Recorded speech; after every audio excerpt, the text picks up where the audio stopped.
guys, welcome to another session with the D365 blogger, and today we're going to look at how to respond to Dynamics 365 emails using LUIS. Now, as we all know, LUIS, which stands for Language Understanding Intelligence Service, is one of the many cognitive services provided by Azure.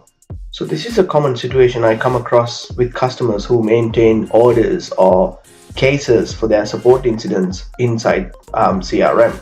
Often, if you're maintaining the orders or the cases in CRM, their customer service representatives will receive emails regarding order status updates or the case status updates. In the retail space where they maintain orders in CRM, and during a festive season where there are a lot of online orders happening, the customer service department will receive a lot of emails asking for order status updates. And similarly, if you're maintaining cases for warranty claims or issues with their products, the customer service department will receive a lot of email a day requesting for case updates. So we have seen a lot of examples around how we can integrate LUIS with chatbots. But what we're going to look at today is how we can integrate LUIS with the email service, where an email is received to the inbox and LUIS is capable of determining the purpose of the email and then executing the background tasks. So that's what we are going to look at today.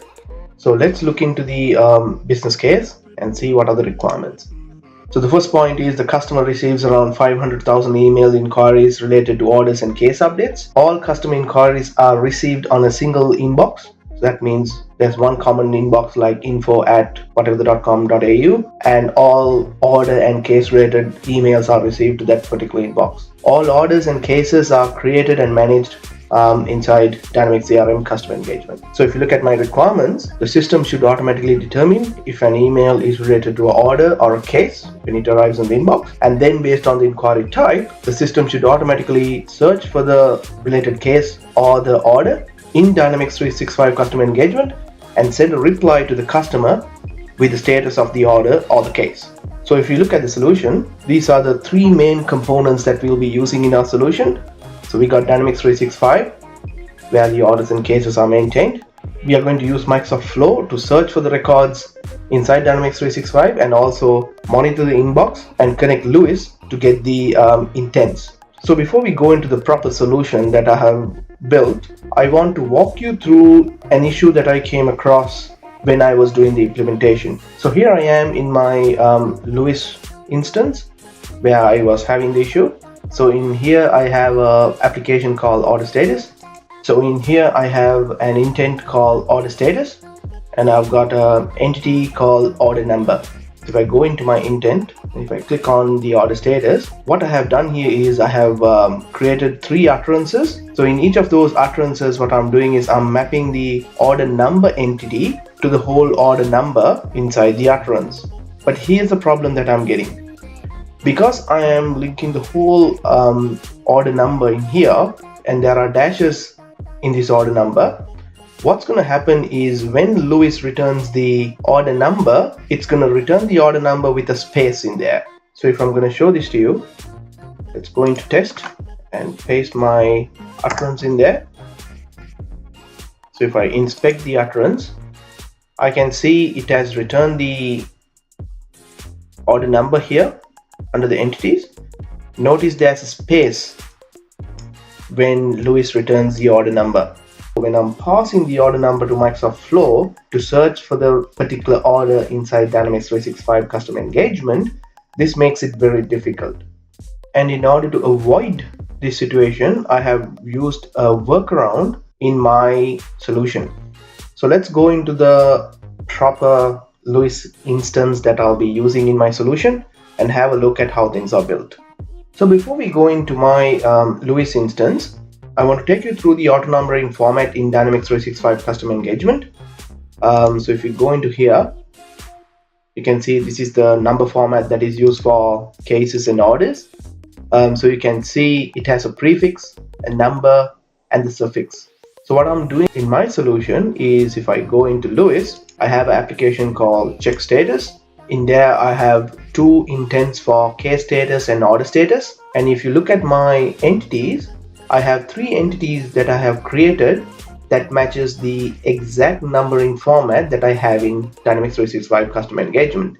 So I have an entity for the number, I have an entity for the suffix, and I have an entity for the prefix. And if you go inside my intents, I can see I have mapped. So I have the same case number here. So in this example, I'm taking the case number. So with the case number, I have mapped each of those entities that I created into the individual part of the ID.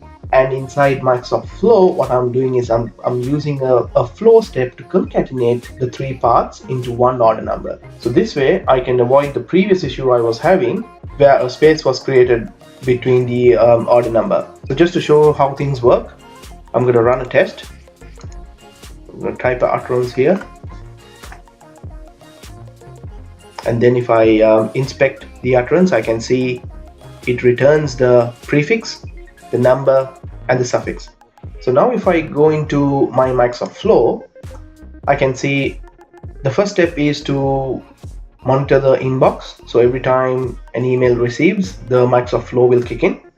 Then next I'm initializing an array variable called ID array. And then I have a string variable called ID string.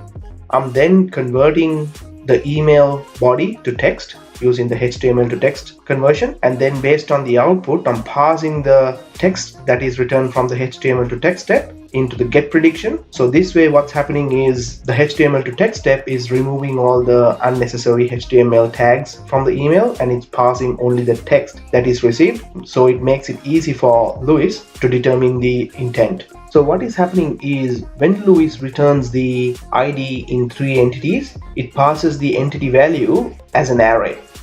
So what I'm doing here, so I'm assigning the output return from Luis into this array. And in my next variable, what I'm doing is I'm concatenating the values in each of the array elements into one string. So here I'm concatenating the value in the array's first element, and I'm adding a dash in between, and then I'm concatenating the 0th element, and next the second element of the array. So this way I'm avoiding a dash being created in the middle like I had in the very beginning. So next I have a switch statement that is going to determine what is the top scoring intent, and in that, if the intent is equal to order status, I am going to get a list of orders where the order number equals the ID that is returned from this variable over here. This will return the GUID of the order number that I'm after. Based on the GUID, I'm going to search for the order, and then in my last step I'm going to send an email to the customer with the order ID reference, and I'm going to give a status update of the order. In my second case statement I have the same steps, but in here it works for the case status. So let's see how things will work in real life. So here I am in Microsoft Outlook, and I'm going to send an email to the particular inbox where the Microsoft Flow is monitoring. So this is the email I'll be sending. I'm sending it to the portal user inbox, which is the inbox that is assigned to the Microsoft Flow. And I'm going to send the order status, and I'm going to give my order number here. And if I go into Microsoft Flow, I can see the Microsoft Flow has executed 39 seconds ago. So if I go into the Microsoft Flow, I can see it has received the email, and it has initialized the variables, and then it has extracted the email text, and in the get prediction, Luis has identified the intent as order status, and I can see in the entity array results it is passing the order number, the order prefix, and the order suffix. In my next step, I'm assigning the entity array values into the array variable that I defined up the top, and in the next step I am concatenating the array elements into one string, and I can see it has created a order number without any spaces. So in the next step, I'm passing the value in the string to get the order GUID from Dynamics 365, and after that I'm searching for the order, and I'm sending a response back to the customer with the order status update.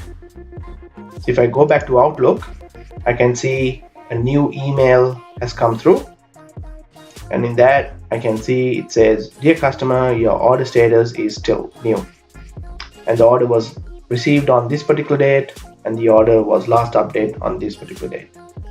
So in my flow I've got two more additional details when I'm creating the email, where it's going to state the last updated and the created on dates for the order. So if you look at this solution, it's really great on how we can integrate Lewis into monitoring emails and understanding emails and responding to those. I personally think this will be a very good solution for especially retail customers who maintain orders or cases in Dynamics 365, not just in Dynamics 365 customer engagement, but also in Dynamics Business Central or finance and operations. Hope you have enjoyed the solution. I will see you soon with another solution. Thank you.